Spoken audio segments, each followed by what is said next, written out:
Alright guys, so I've had a little bit of time to screw around with these two different radios, and what I noticed was that the Talkpod, I've actually configured this to where it's locked. I have it locked to GMRS, and I kind of like that. I was testing it earlier on 2 meters on simplex on a frequency near the calling frequency, and somebody decided they didn't like that, and they were actually just kind of putting carriers and doing weird stuff. Some old guy was upset that somebody was using a radio and testing, and I used my call sign and everything like that, and they were jamming me. So, um, and they must be fairly close by, I would guess. So, um, if I really cared, I could figure out who it is. What am I gonna do? Go and show up at their house and kick their ass, give them a lecture. You know, here's the thing. When you got people that are over the age of 20 something, 30, 40, 50, 60 years old and they act like little kids, it's too late to teach those people anything. And they're old and stubborn, and you could kick their ass up and down the street 5 times over and they would still do the same crap. They wouldn't learn their lesson. They've went through life being like this all their life, and they're not going to change. You know, it literally takes something like a near-death experience for them to change. I've learned that as being a sober alcoholic, and you know what it takes to get sober, you know, and that kind of stuff. And yeah, I've seen it. So anyway, it applies to the human personality basically. So anyway, so I've been using it on GMRS. You'll frequently hear people on GMRS, FRS, so that's cool. And nobody's gonna care. You know, they're just like, oh, it's somebody else playing with another walkie-talkie. So I actually went into the menu and I locked it to GMRS. And let me just show you guys, in case you want to get this radio. So this radio does come locked on GMRS. Okay. Um, and it actually is more sensitive on GMRS than this radio. So there's a spot in my house where I can barely hear this one particular repeater, and I can hear them on this one a lot more than I can here. The audio quality is probably a little better on the Quan Shang, but this one here picks it up when the other one can't. So when you get this thing, it's going to be locked to GMRS. So what you need to do, you hold down the 8 and the PTT, turn it on, it'll say expand. It'll work anywhere. So now I don't want it on ham, at least not right now. So I think it's number 3.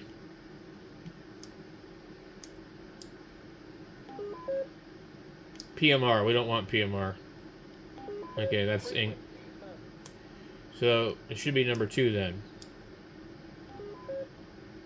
GMRS mode.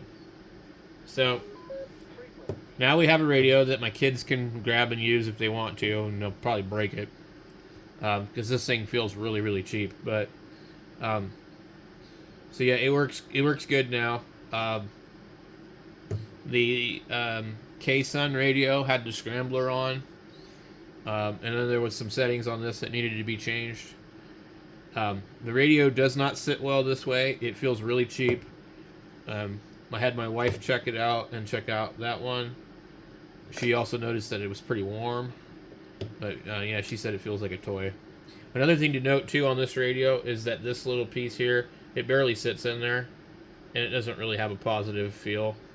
It doesn't like really lock in. It feels like after a few times of doing this that eventually it might just not close. So something to keep in mind also. The audio on this thing is hotter than fish grease. I mean, it is screaming.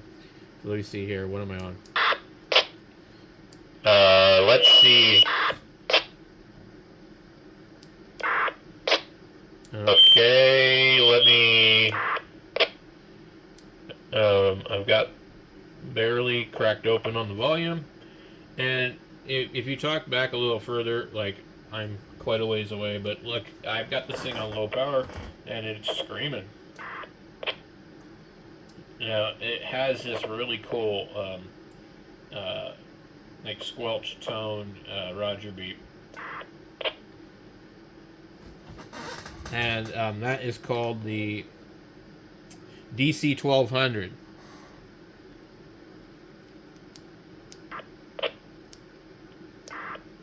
I love it. I can't wait to get on the ham radio repeaters with this thing and drive them nuts. It will be amazing. Because they haven't heard that before. I think that that's the coolest one ever. I forget which commercial radio uses that. So, there's... Did I even open this? I don't think I did. So it popped open on its own.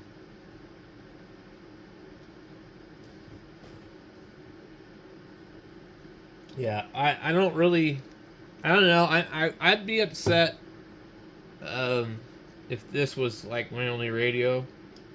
I think the price is too much. I just don't think they really made a quality radio here. I think they, you know, they and this radio costs $10 more just for this color, and I like this color, but yeah, this one costs $10 more than the black one, and it feels really cheap. I don't know. The battery wiggles around a little bit when you're holding it. That makes it feel kind of cheap. Like this one here has got rubber buttons all the way around. One thing they did is stupid on this is the display actually sits outside of that just a hair. Now this radio has a deceptive looking display because there's quite a bit of border on the edge of it where there is no screen. So it's actually kind of a small screen compared to some of the newer radios that are being offered by Bofang and whatever. But the color of the display, I'm not sure how well it does in direct sunlight. I went outside and it actually looked pretty good, but it's almost 6 o'clock, 5:56. So I really didn't get a good chance to look. One thing, see how it goes blank like that? Well, this is what I like about radios like this. Screen's off, but I can look at it and read it. I don't have to, do something to activate the screen. And that's kind of a nice feature on all these radios, Now, another thing that annoys me is they will have these radios with a nice screen, and they'll only have 5-digit alphanumeric tagging. I don't know if that's the case with this one. Now, this radio does do some interesting things. You can have it in VFO mode on the top line and channel mode on the bottom. You can key it up there.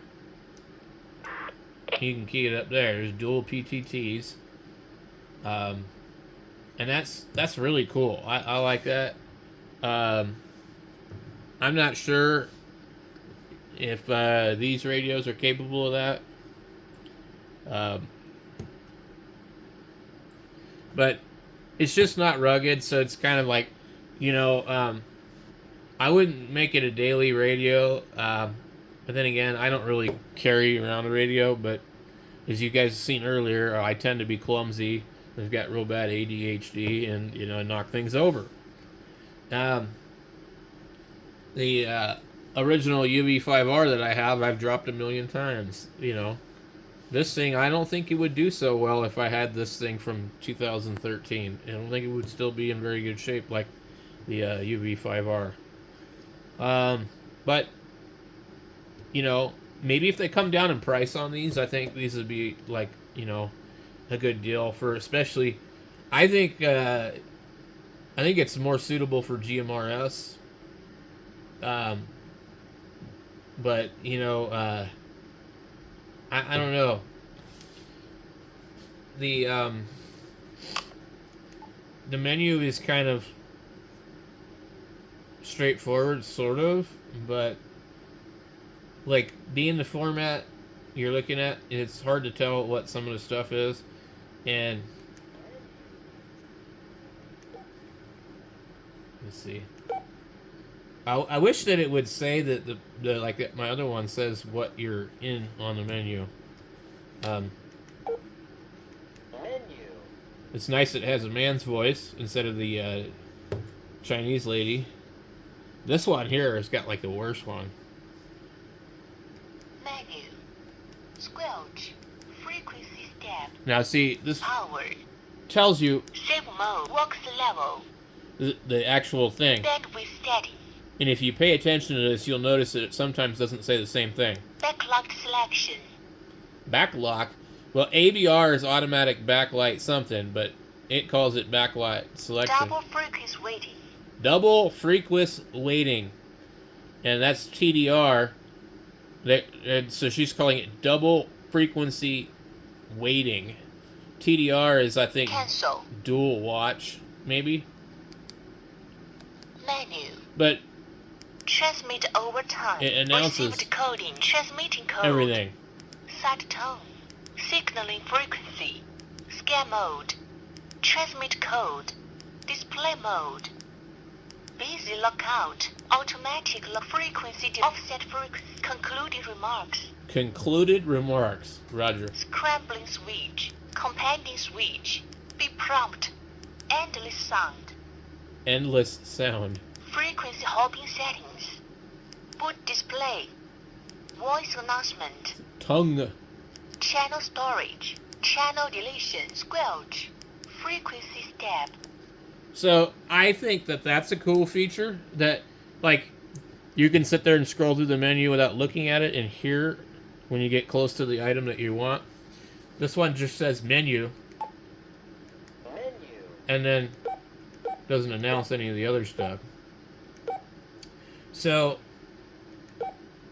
what's nice is it's unlike a Bofang, you actually get like a little more room to see what's going on.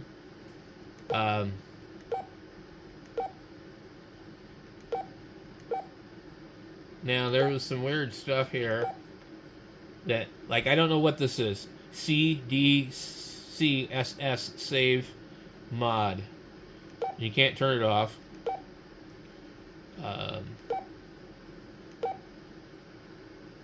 Let's see. What is this? RX end tail. I don't know what that is. G start. Confirm.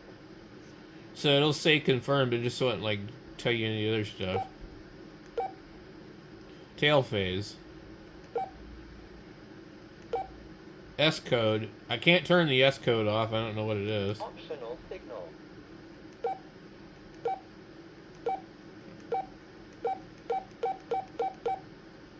So it looks like it goes up to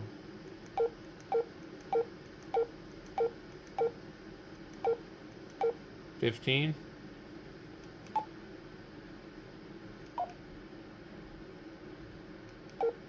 I don't know what it is. DTMF. Bot. Both. What does it say? It doesn't say. It says EOT. Oh, bot. BOT. EOT. Both. And off. Confirm. So I'm not sure what's up with that. There's a lot of weird stuff. And then this tone here, you can't turn it off. But it's just, I guess, selects the tone. It's sub-audible for, like, I forget. It's not like the regular tone we're thinking of. Menu. PTT latency, LT. And this was actually set to, like, 800 microseconds. So I put it as 0. I don't want latency on the PTT. Let's try it, though.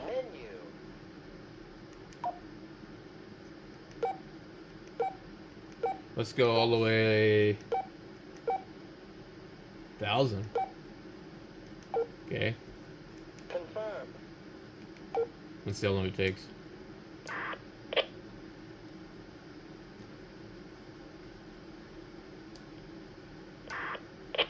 It's really kind of not important. Menu.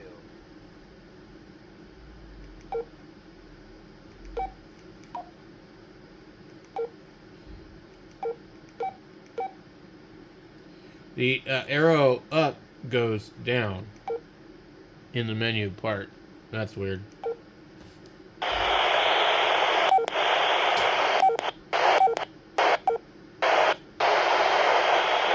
Confirm. So you see, I can hear the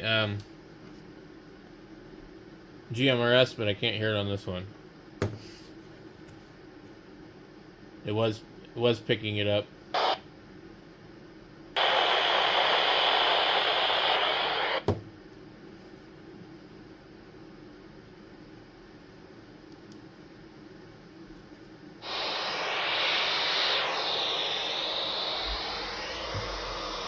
What's nice about this radio, you push this once, and it just opens up the squelch and just leaves it open.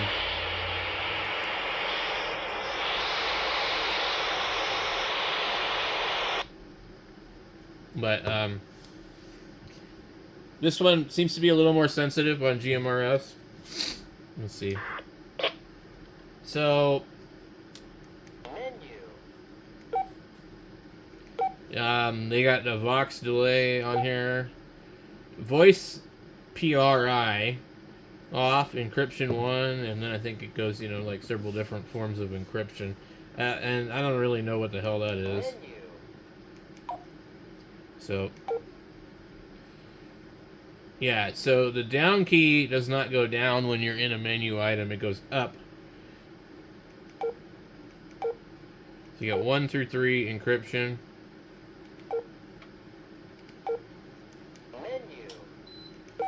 And let's see here. Timeout timer. Wide or narrow. BCL.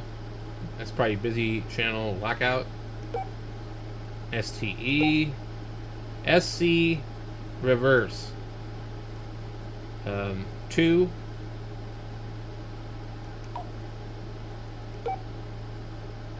COSETO. I don't know what that is. Confirm. Menu. Save off normal mode. Save mode. Now notice it announced the save mode. Super mode.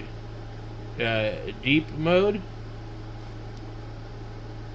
I don't know what that is. Normal mode. Okay, that's cool. I don't know what it is. I'm sure somebody does. I'm gonna have to get my other laptop out so I can download the latest version of Chirp, because I use legacy Chirp for my other radios on my other laptop, and it's actually completely full anyways, the laptop is. And so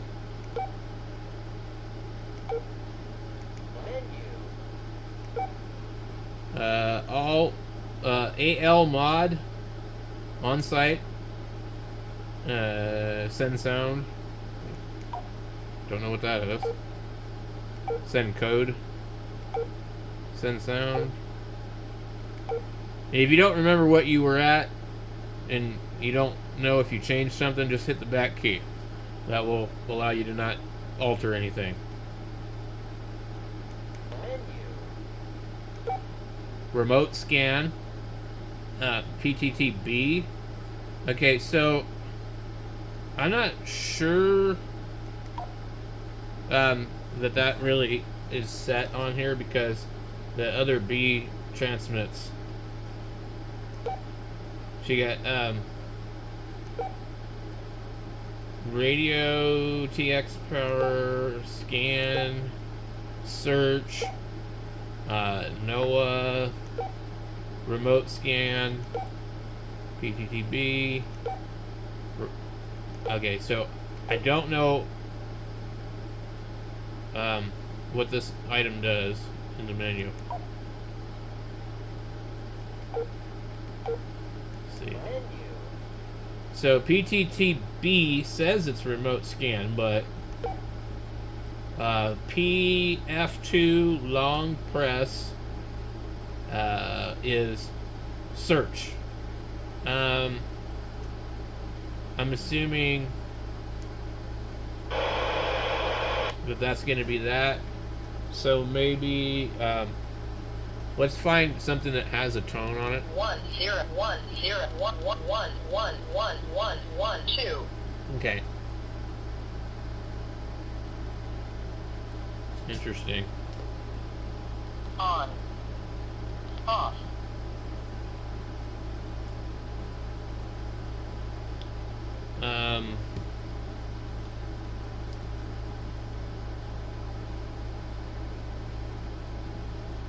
Not picking anything up on this.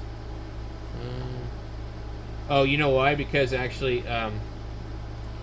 so this is a repeater frequency, and I'd have to listen to the input of the repeater to catch it. And I'm not sure what it is offhand. Let me go to B. 1 1 2. So it should show me. So if I go up to 467 on this radio, let's go 4. 6, 7, 5, 7, 5. Okay, so what I think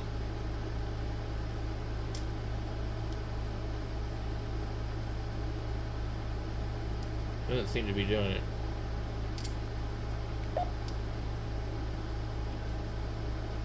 And now, so I think it has to be the other line. And I'd have to change the other one's frequency. Yeah, it's actually transmitting. So, let's go to B. And, 4, 6, 7. 5, 7, 5.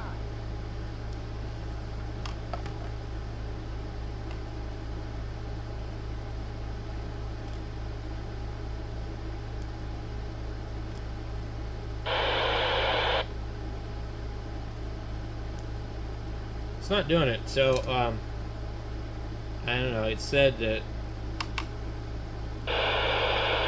it's just like actually like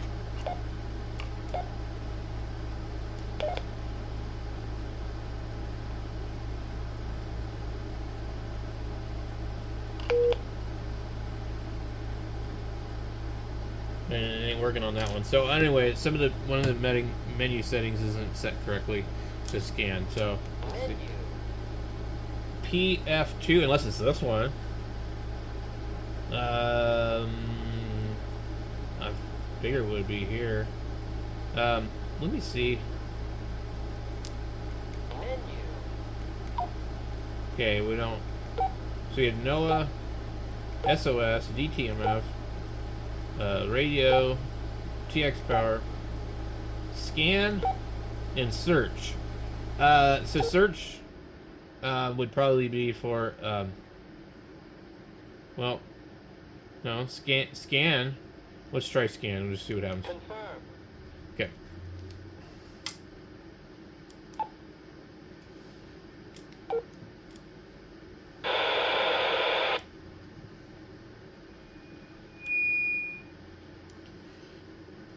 And I don't think it's this button. Nope. Okay, I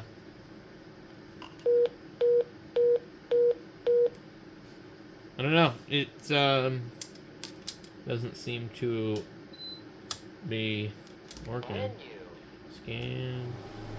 PF2 long press. Okay.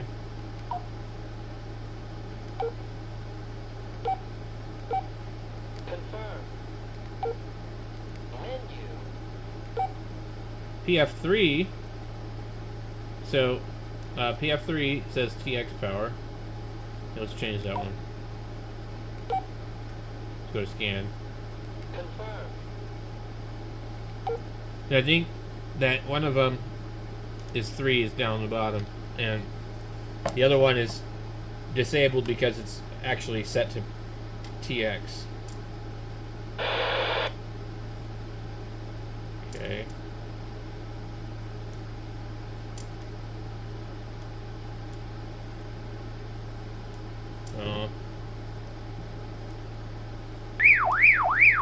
Nope. I don't know why the button's not working. Menu. Scan, let's try. Search. Confirm.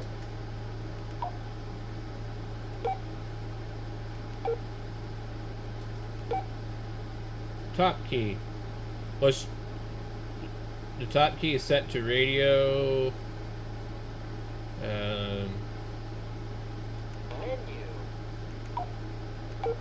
SOS. Remote scan. Scan. Search. Radio. Confirm. Okay, get it to remote scan. I don't know what the hell that one's different. Menu. ABR. So we got the top key, we got PF3, we got PF2. PF. There's more than one menu item for PF2.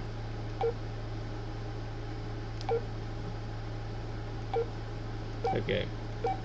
So the first selection from PF2 is PTTB. Okay. Then there's a long press function for PF2, but that won't matter when you have it as PTT. Menu. PF3 has a scan, search, and now there's the top key. There is no long press for this. So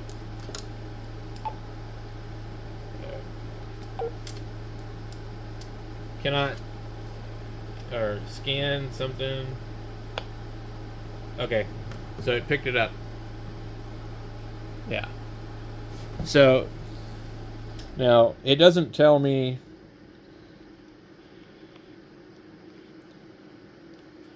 test.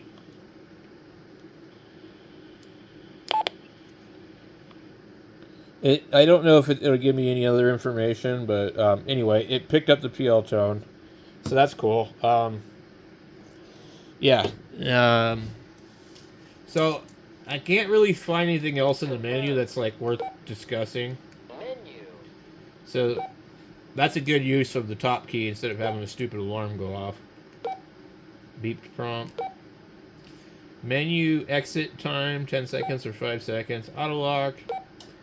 Power on message, logo or voltage. Language, English, ANI, name, instructions, detail. Now when you click on this, Confirm. it's going to give you this QR code. Menu. Reset for the VFO or for all or for whatever. Then it gives you your version, firmware 1.21. So that's everything in the menu here. So the next thing that we would need to do is figure out how easy it is to program with Chirp. Also, some other people noted that there is in memory mode all the GMRS and FRS stuff programmed in there, but it's programmed incorrectly, including some of the repeater offsets are wrong, and you would need to change that anyways because you wouldn't have the right tones, because all these GMRS guys are absolutely nuts, and there's no way they're going to have a repeater that doesn't require a tone because they're so worried about all this crap. Anyway, so that's what I figured out so far about this thing. Again, I'm still going to say the same thing. I don't think it's worth $59.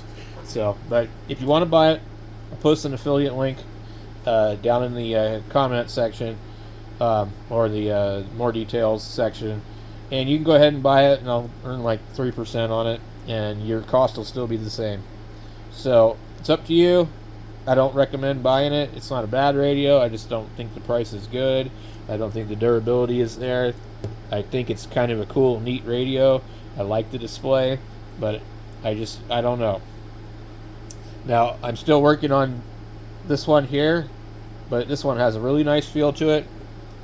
And if I had to pick one, even though I've played with this more, I would say I would definitely pick this just because we know that this radio can do crazy things.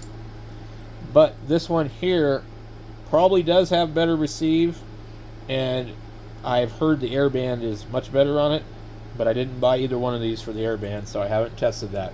So anyway, without further ado, I'm going to get this thing uploaded for you guys so that you can watch another ADHD distracted video.